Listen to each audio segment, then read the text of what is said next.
Bonsoir à toutes et à tous, nous sommes le 30 mars 2023. Je voudrais vous parler rapidement d'un film qui est sorti il y a quelques semaines. Vous en avez forcément entendu parler, puisqu'il y a eu un battage médiatique absolument énorme à la télévision, à la radio, dans les magazines.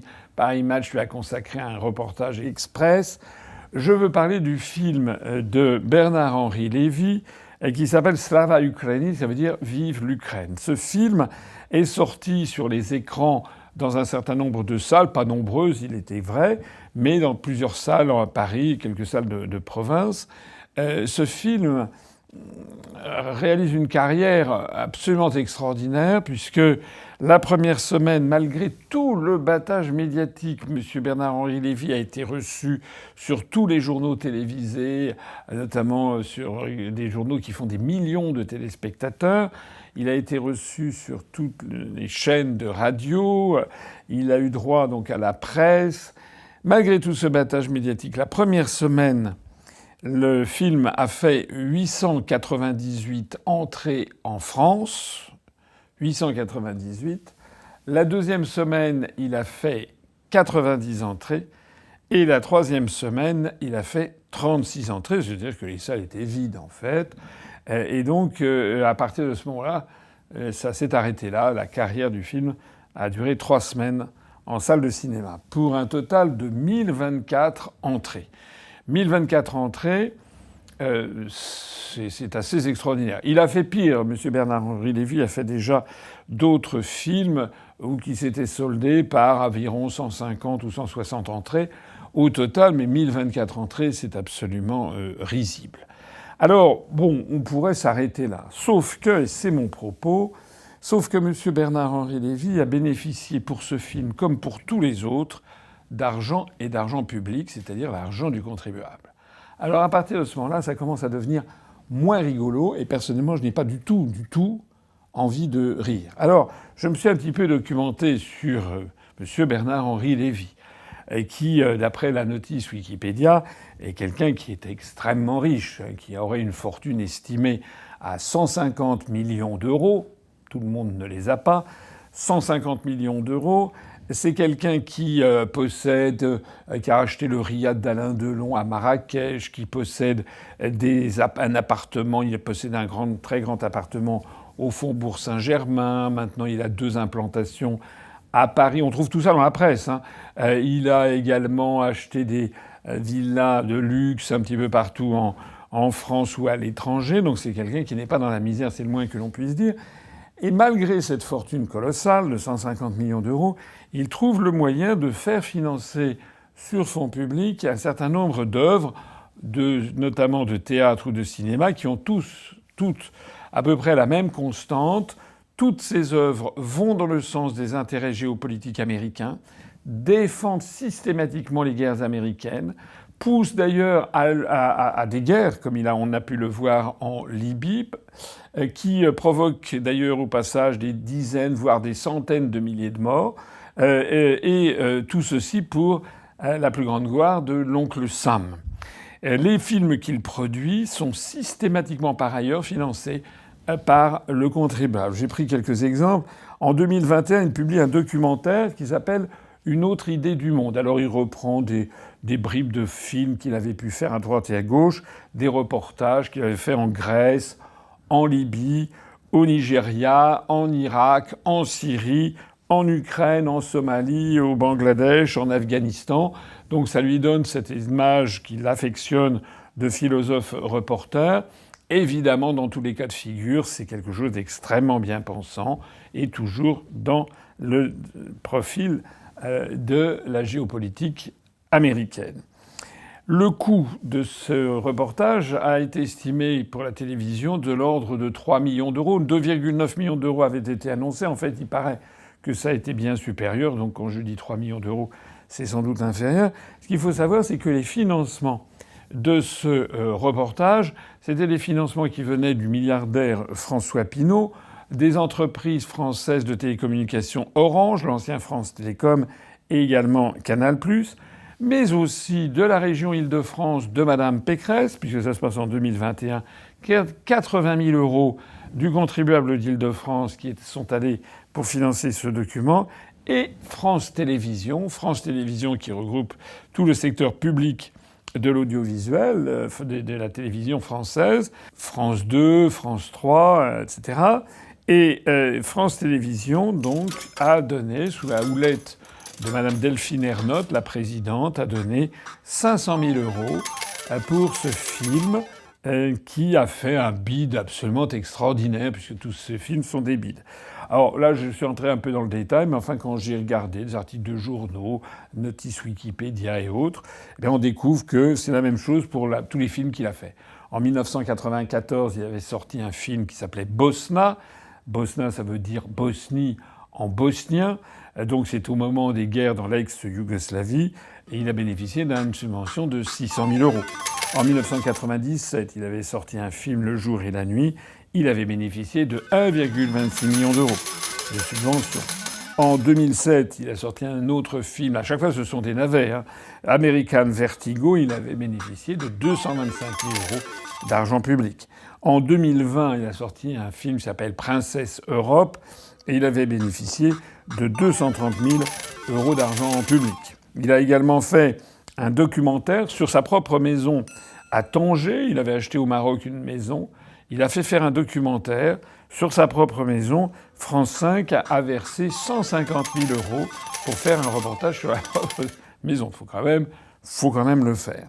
Bon, je vais pas tout vous dire parce qu'il y en a des dizaines en fait entre les films, les reportages ou les documentaires pour la télévision. Il y a eu aussi des pièces de théâtre. Il y en a une qui s'appelait Hôtel Europe. Ça, c'était quand même le fin du fin. Ça a fait un tel flop, un tel bide, en fait, qu'ils ont été obligés d'arrêter avant la fin, puisqu'au bout de 2-3 représentations, il y avait plus de personnes dans la salle. Voilà. Donc c'était quand même difficile de faire jouer une troupe devant une salle entièrement vide. Alors il faut savoir donc que ces films sont coproduits parfois avec des associations qui relèvent de financements européens.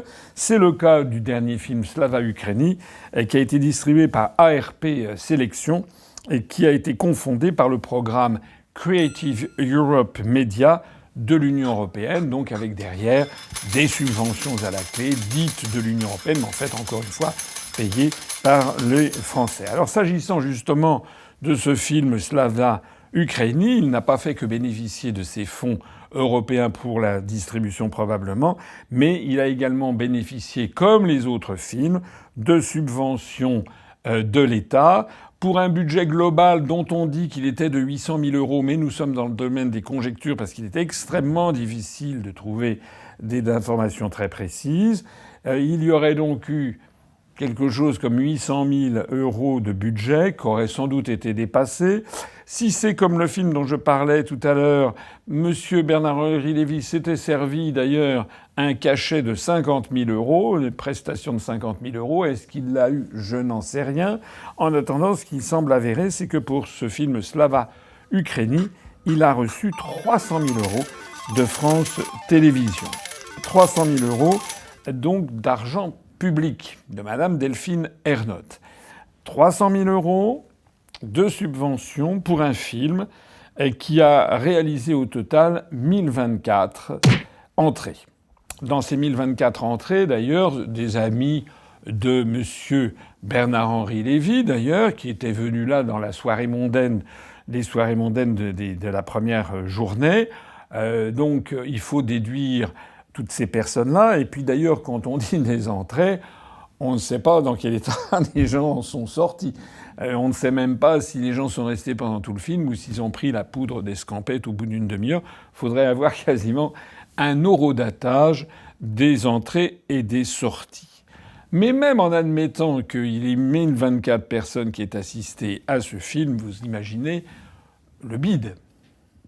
Et vous imaginez que c'est un bide qui rapporte finalement beaucoup d'argent à son auteur et qui en coûte beaucoup aux contribuables français. C'est pour ça que je pense qu'on peut appeler toute cette histoire de ce que j'appellerais des bids hautement lucratifs, des BHL, c'est-à-dire des échecs qui rapportent énormément d'argent. Alors, on pourrait même envisager, d'ailleurs, je le dis sur le mode ironique bien sûr, mais quand même, de créer une unité de mesure. Vous savez, comme il y a, je crois, quelque chose comme 1113 hectopascals, c'est l'atmosphère terrestre au niveau de la mer, la pression de l'atmosphère.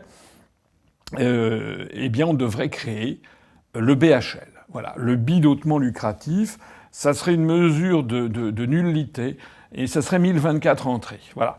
Alors, 1024 vues. Et à cette aune-là, eh bien, je suis fier de vous annoncer que moi qui réalise des vidéos qui font 200 000, 300 000, 400 000, 500 000 vues, parfois plus de 1 million de vues, eh bien, en fait, ce sont des centaines de BHL que nous réalisons, plus éventuellement des milliers. Nous avons une audience qui est 1000 fois supérieure, par exemple, à celle de Slava Ukraini dans les vidéos que j'ai faites sur l'Ukraine, où on a, par exemple, des vidéos qui dépassent 1 200 000 vues. Donc c'est à peu près 1100 fois le nombre de vues de M. Bernard-Henri Lévy. Alors au passage d'ailleurs, si France Télévisions a donné 300 000 € à un film qui a fait 1024 vues, si nous étions traités proportionnellement, eh bien lorsque je fais 1 million 24 000 vues, plusieurs vidéos qui ont dépassé ça pour l'Ukraine, eh bien je devrais gagner donc, eh bien tout simplement 1000 fois plus. Enfin pas moi, mais UPR TV devrait recevoir de France Télévisions 1000 fois plus si c'était au prorata de l'intérêt que ça suscite dans le public. Voilà. Donc 300 000 par 1000, eh ben ça fait 300 millions. 300 millions d'euros que France Télévisions devrait nous donner à chacune des vidéos qui dépassent 1000 €. Évidemment, je galège, mais je vous dis ceci parce que ça permet de faire ressortir ce scandale énorme que représente cet argent public donné à un réalisateur qui réalise ce tour de force sur les pires films sortis dans le monde.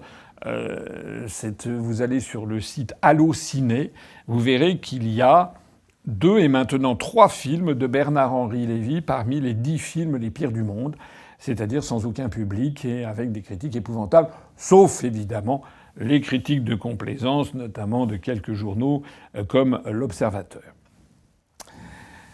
Alors, évidemment, il est de bon ton de rigoler, de trouver « Ah, bah, c'est rigolo, mais Bernard-Henri Lévy, on le connaît, ici et ça. » Bon. Moi, je ne trouve pas ça rigolo. Le personnage n'a rien de sympathique. Je rappelle au passage qu'il a été nommé à la tête de Arte il y a 30 ans, 1993, par Alain Carignon. Alain Carignon, qui a été ministre de Jacques Chirac, qui a été maire de Grenoble, qui l'avait nommé à ce poste puisqu'il s'occupait de la culture. Alain Carignon est le politique français qui a été condamné à la plus grosse peine pour corruption. Il a fait 29 mois de prison ferme. Voilà.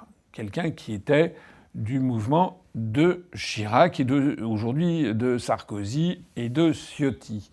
Monsieur Carignon, qui a été ensuite un peu conseiller municipal de Grenoble, vit en ce moment au Maroc. Il a 74 ans, mais c'est quand même quelqu'un qui est resté comme étant une personnalité extrêmement corrompue, puisqu'on n'a jamais vu quelqu'un condamné à un tel temps de mois de prison ferme. Il faut quand même qu'il ait quand même beaucoup tiré sur la corde. Bien entendu, Bernard-Henri Lévy, qui avait été nommé par Alain Carignon au poste de président de Arte, était intervenu dans la presse, avait pris fait et cause pour Alain Carignon, comme il a pris fait et cause pour Zelensky. Il y a quand même une espèce de tropisme tout à fait particulier de BHL pour tout ce qui concerne les affaires de corruption. D'ailleurs, autre affaire qui est sortie dans la presse récemment, on a eu le fin mot il y a quelques mois.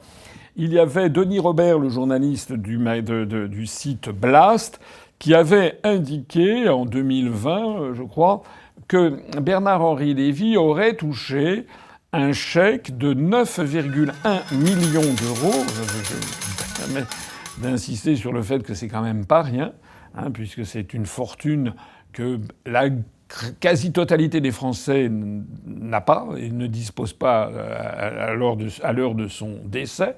Il y a d'ailleurs déjà énormément de Français qui n'arrivent même pas à avoir un 10% d'une telle fortune, 910 000 euros.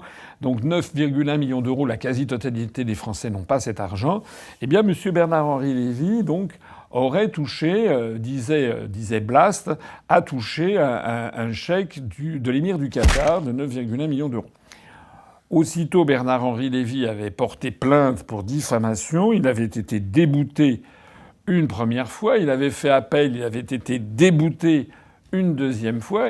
Voilà donc qui est BHL, un homme qui sert des intérêts étrangers, qui pousse à la guerre, qui est responsable d'avoir fait des centaines de milliers de morts, qui, par ailleurs, à son poste de président de Arte, naturellement, il y a un conflit d'intérêts majeur entre son poste et par ailleurs les subventions soit de France Télévisions, soit de Arte, puisque c'est une chaîne aussi publique franco-allemande qui aussi donne des subventions. Il est à la croisée des chemins et donc il est évident que même s'il ne participe pas personnellement, paraît-il, au vote des subventions, il a des amis dans la place et les gens n'osent pas voter contre ces subventions. Alors moi, eh bien, je voudrais dire que j'en ai marre. Voilà. Je voudrais dire que je me fais l'interprète, je pense, de millions de Français qui en ont ras-le-bol et de BHL et de ce système, de personnes qui vivent une espèce d'aristocratie d'Ancien Régime, qui se permettent de ponctionner depuis 30 ans de l'argent public pour faire des BHL, c'est-à-dire des bids hautement lucratifs. Moi, je n'en veux plus. J'estime que ça suffit. À une époque où les Français sont en pleine débandade économique, où le niveau de vie des Français dégringole, à une époque où l'inflation est de plus en plus importante, où énormément de Français n'arrivent pas à joindre les deux bouts, on leur pique de leur argent à eux, c'est de l'argent du contribuable qui va financer France Télévisions, et tout ceci termine dans les poches d'un monsieur qui, par ailleurs, a une fortune de 150 millions d'euros. J'ajoute en plus qu'il s'agit toujours et toujours et toujours de financer les mêmes idées, c'est-à-dire toujours financer l'intérêt géopolitique des États-Unis d'Amérique. On ne verra pas de subvention pour un film qui présenterait par exemple la vision russe ou la vision chinoise du monde. Ça, il ne faut pas y compter. Il s'agit donc, je lâche le mot, il s'agit donc de détournement d'argent public. Eh bien moi, je n'ai pas envie de rigoler parce que nous sommes dans un monde où je rappelle que M. Bruno Le Maire nous a indiqué il n'y a pas si longtemps, pour la confection du budget, chaque euro compte. Vous l'avez entendu comme moi, chaque euro compte. Alors les 300 000 euros qui ont été versés par Mme Ernotte pour faire ce BHL, ce bid hautement lucratif qui s'appelle Slava Ukraini, qui a eu 1024 spectateurs, eh bien moi je dis non. Alors, il y a un moyen quand même simple de se manifester. Il faut arrêter d'être amorphe. Il faut que les Français, par centaines, par milliers, par dizaines de milliers, interviennent sur un sujet comme celui-ci, demandent des comptes à la Cour des comptes. La Cour des comptes, elle est responsable de regarder la gestion des fonds publics, notamment du ministère de la Culture et notamment de France Télévisions. Évidemment, quand je parle de BHL, c'est un exemple, parce qu'il y aurait beaucoup de choses à dire à beaucoup d'autres égards, sur beaucoup d'autres subventions du ministère de la Culture. Mais enfin, voici un exemple qui est outrancier, qui est absolument outrancier, qui est en fait une insulte par rapport au peuple français, aux gens modestes, pour qui un sou est un sou, un euro est un euro, et qui se voient ponctionner, et depuis 30 ans. À la limite, si c'était une fois ou deux fois, bon, ça peut arriver de se tromper. Mais avoir quelqu'un qui ponctionne sur fonds publics systématiquement et qu'il est interdit de critiquer parce que sinon, on va vous traiter de tous les noms. On va dire que vous êtes contre la création, on va dire que vous faites de la délation, on va dire ci, on va dire ça. Et en fait, on va dire, bah oui, mais BHL, vous comprenez, c'est rigolo. Non, c'est pas rigolo. Moi, je ne trouve pas ça drôle. Voilà ce que je voulais vous dire aujourd'hui. Donc, si vous me suivez, je vous suggère d'écrire simplement un petit courrier, par exemple à la Cour des comptes, à Paris, rue Cambon, Vous trouverez l'adresse dans le Bottin. Vous écrivez à la Cour des comptes. Vous pouvez aussi écrire au ministère de la Culture. Vous pouvez écrire à Bercy. Vous pouvez écrire à votre député. Vous pouvez leur dire à chacun, écoutez, moi j'en ai assez. Par exemple, en matière de culture, pourquoi l'argent qui est donné à M. Bernard-Henri Lévy n'est pas donné, par exemple, à Stéphane Bern pour s'occuper des églises qui sont en pleine dégringolade, parce que les 300 000 euros par-ci, les 500 000 euros par-là, ça permettrait de rénover, de retaper quand même 1, 2 ou 3, monuments historiques dont la toiture s'effondre, etc. Au moins, il y aurait quelque chose de concret. Et au moins, ce serait dépolitisé. Parce qu'il faut absolument dépolitiser aussi toutes ces subventions qui, lâchons le mot, bénéficient en fait à des copains, à des neveux, des nièces, des cousins, des cousines, etc. C'est ce qu'on appelle un vieux mot bien connu qui est le népotisme, de népos, qui veut dire le neveu, et qui a ce mot qui est apparu à la Renaissance, lorsque sous la Rome des Borgia, il y avait le pape Alexandre Borgia qui donnait de l'argent et des prébendes à ses neveux, nièces, à ses propres enfants, puisque le pape se permettait d'avoir des enfants. Voilà. Alors, plus de népotisme, et on gère bien l'argent public, puisque chaque euro doit compter. Je terminerai là-dessus. Moi, j'en ai ras-le-bol, mais vraiment ras-le-bol, du cynisme de tous ces gens qui se battent pour la liberté et la République, parce que la République, ce n'est justement pas ça. La République, c'est la lutte contre la corruption, la lutte contre le népotisme, la lutte contre les réseaux d'influence. C'est la rémunération au mérite, au seul mérite, que l'on obtient par un travail et par l'approbation du peuple français. Vive la République et vive la France.